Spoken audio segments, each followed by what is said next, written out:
Hello friends, I'm going to try this again. I just filmed the most magnificent 20-minute video without my microphone turned on. So I just turned it on. Hopefully I get it this time. We are going into the realm of the neck today. I know many of my friends have tension, tightness.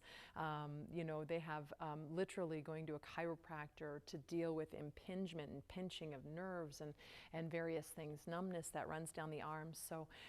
So if you have any of that kind of stuff going on, this is going to be a great series for you. Just know your boundaries and stay within them, right? Don't push the neck into anything.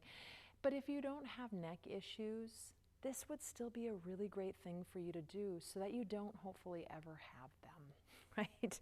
So we're going to start standing. We're going to stand in mountain pose, nice and tall. And then I'm going to talk about the position of the neck for just a moment. Of course I am, right? That's what today's sequence is on. So I want you to think about there being your upper palate of your mouth. That upper palate, right? If I had a string attached to the back of the upper palate and that string came through the back of your head and I pulled it up and back, right? That would gently pull that upper palate up and back. Our neck would extend and we'd end up with this beautiful extension in the neck, very regal, right? And from that place, we're going to call this neutral. Yeah, so anytime I say in neutral, this is the position that we're going to move towards. And we're just going to start with a really light yes motion. So you're going to go ahead and you're going to let that chin gently move down towards the chest without moving the shoulders or any of the thoracic or lumbar spine, right? And go ahead and let that chin start to gently move up, reaching the crown of the head back. Don't collapse the back of the neck. And then that's the motion. So now you're going to go ahead and you're just going to really gently and slowly move through that yes motion. Notice if the shoulders want to roll, right? Especially when you go forward, the shoulders probably want to roll forward. Try not to let them roll forward. And then just add in, when you reach that chin up, roll your shoulders back just a touch. Not very far at all, right?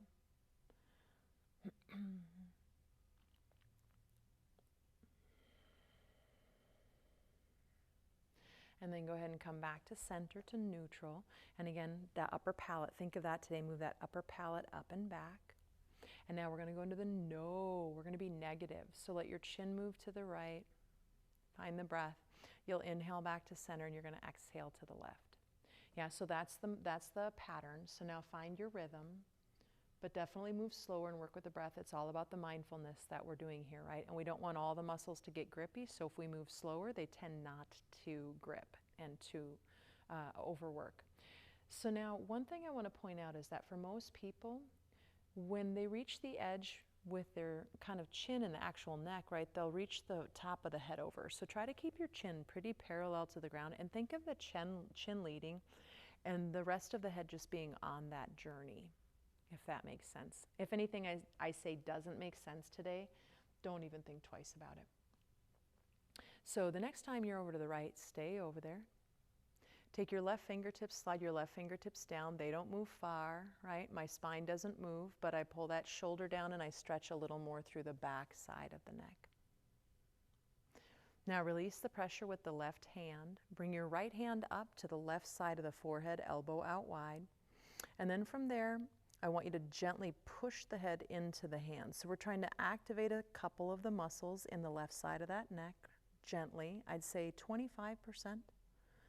And then go ahead and bring that hand down and bring the chin back to center.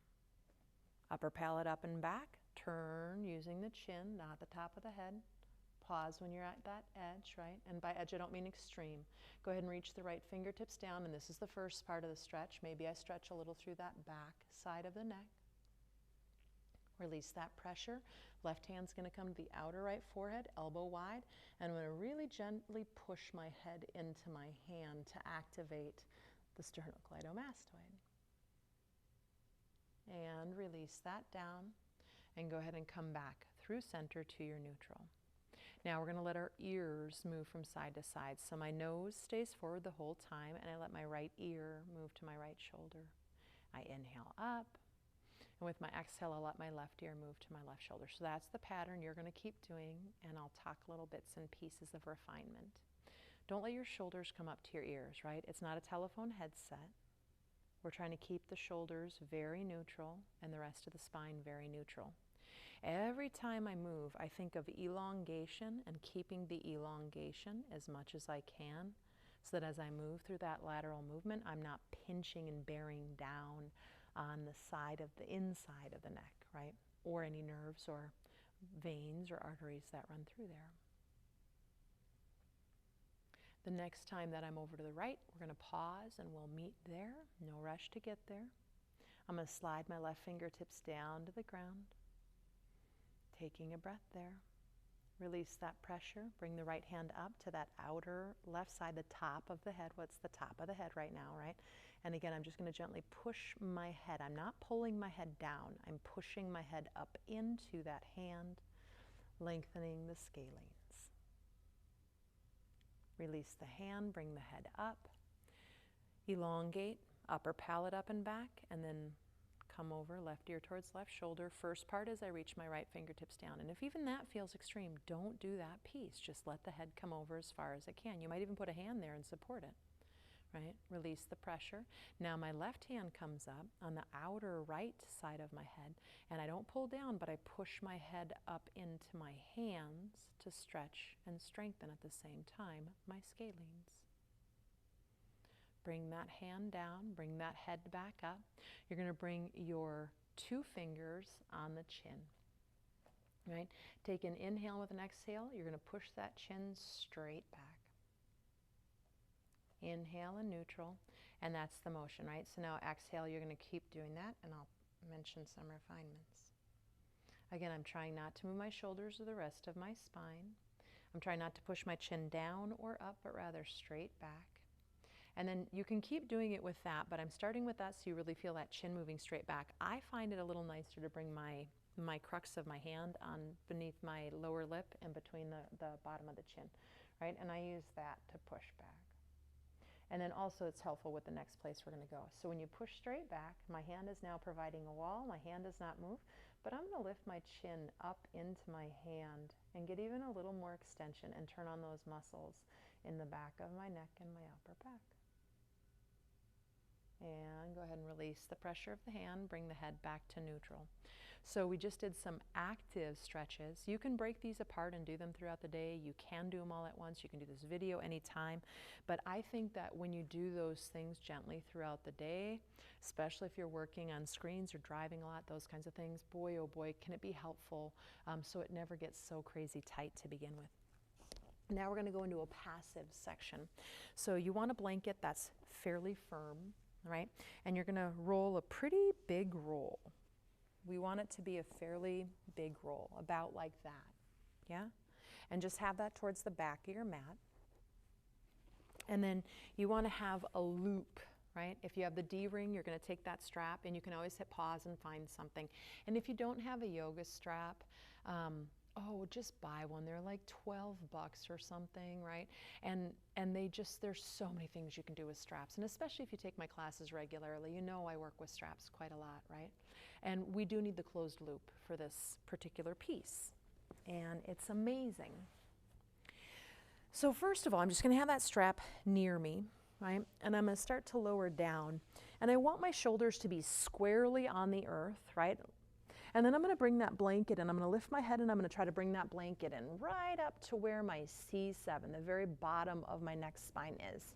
My head, I don't want it touching the ground. And I'm kind of, I'm accentuating my cervical curve, right? Now, if you do end up with any kind of compression or impingement, of course you would come down lower or not do this part at all.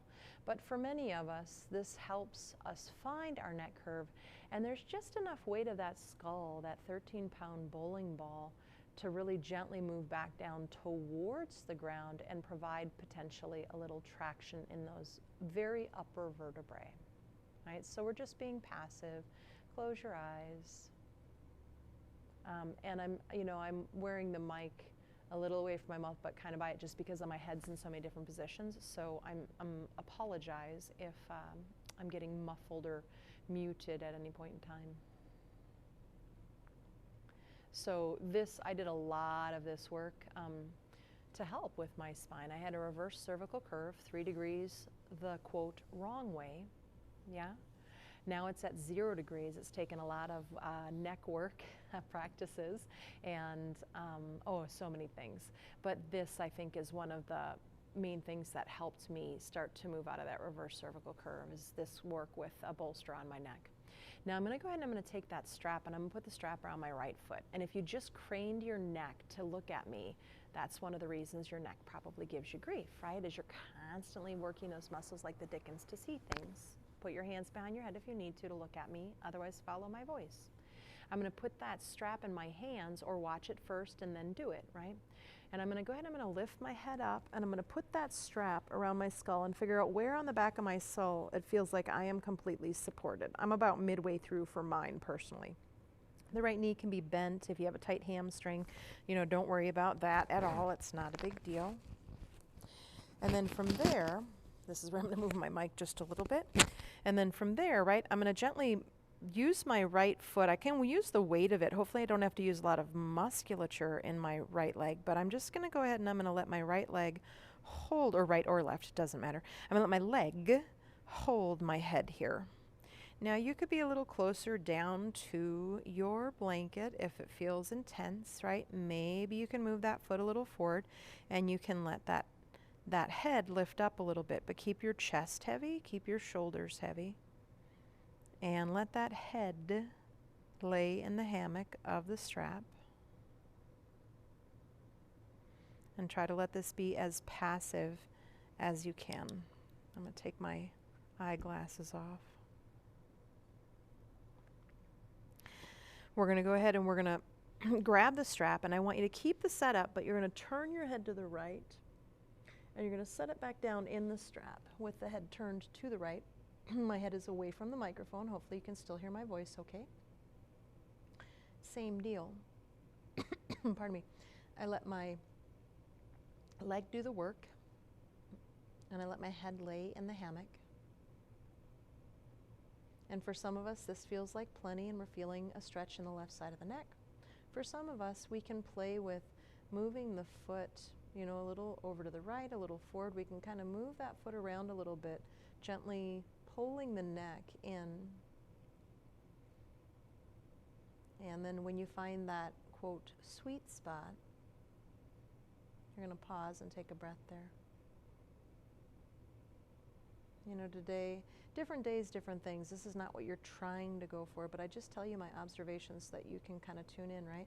I feel it on the upper, kind of behind my left ear and that upper part of my neck, but I also feel it going all the way down under my shoulder blade, down towards my bottom tip of my shoulder blade today. And then I'm going to bring my hands up and I'm going to support that strap so I can turn my head to the left as gently as I can. I bring it back down into the strap. I release my arms back out, my shoulders, my chest are still heavy. Right? I start with my foot in neutral and I just hang there for a moment. Yeah, and even this I'm feeling in that left side, which is kind of where I slept a little goofy a couple nights ago, so that makes, you know, sense in my body. I'm going to maybe move my foot over to the left a little forward, a little back. You can kind of play with it. Move it around gently, slowly until you find that place where you're feeling a stretch. Probably somewhere on your right side. No pinching, no impingement. You're in too far if that's happening. And if you have a lot of that going on, you know, go see a chiropractor or a doctor and just have someone look at it and get it diagnosed, because then at least you know what you're working with.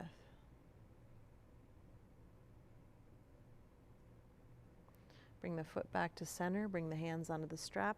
You're going to release the strap and bring that head back down on that the blanket roll, right? Release the strap off to the side and come into Shavasana. But yeah, the neck is really moved into an arch right now, right?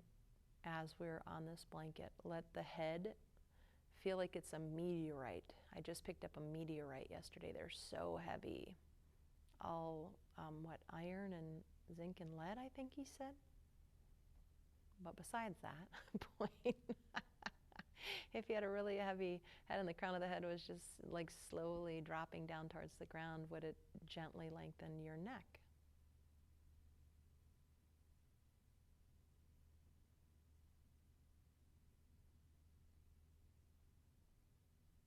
Now, I'm not lifting the weight of my head, but I'm going to gently rock my head from right to left, slowly, mindfully, very slowly actually, especially if you have issues and sensitivities in the neck.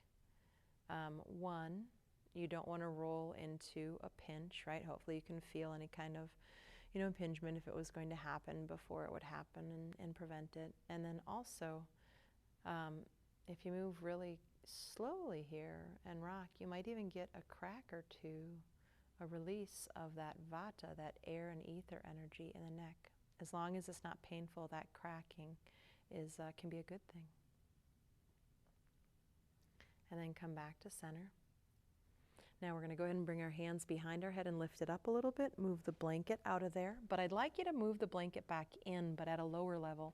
So if you can reach your arms over your head, if that's okay, or maybe someone's there and they can help you. I'm going to have a smaller blanket roll that I'm going to bring in under my neck when my head's going to be on the rest of that blanket, right? Now, depending on your neck curve, you're not trying to push your neck up necessarily, right? You're just trying to have the blanket come up and meet your neck. Now, I said necessarily because I was working with a reverse cervical curve, right? I still have 0 curve, and 30 is the ideal amount of curve to have, so that's a far away from ideal.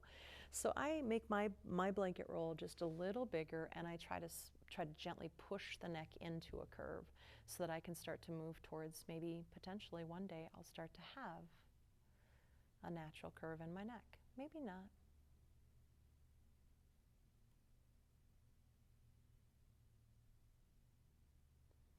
And even if you're on a time commitment, stay here with me, especially if those neck muscles are soft. My feet are wide, my knees lean in. If I had you in a studio, I'd put a bolster under everyone's legs, but I'd rather have you stay still right now and try to keep the neck and the upper back as soft as you can. After that passive work, I find my neck is always, not always, often softer than when I started. Now, if you can afford the time and you're feeling relaxed, stay here for as long as you can. 5 minutes, 10 minutes, right? But if you're on a time commitment, I'm going to walk us out today so that hopefully we keep that neck as soft as we can. Walk your feet together. You're going to roll over to the fetal position. Doesn't matter what side. Let that blanket roll be still a support for your neck. Your head's still in the upper part of the blanket. My top hand is going to come down, but I want you to gently let the face roll down to the ground. Your eyes can be open or closed. That doesn't matter, but my face rolls down to the ground, and I'm going to keep my neck pretty limp. So I'm going to use the muscles of my top arm. I'm going to push the floor away. I even like to have my top leg swing back.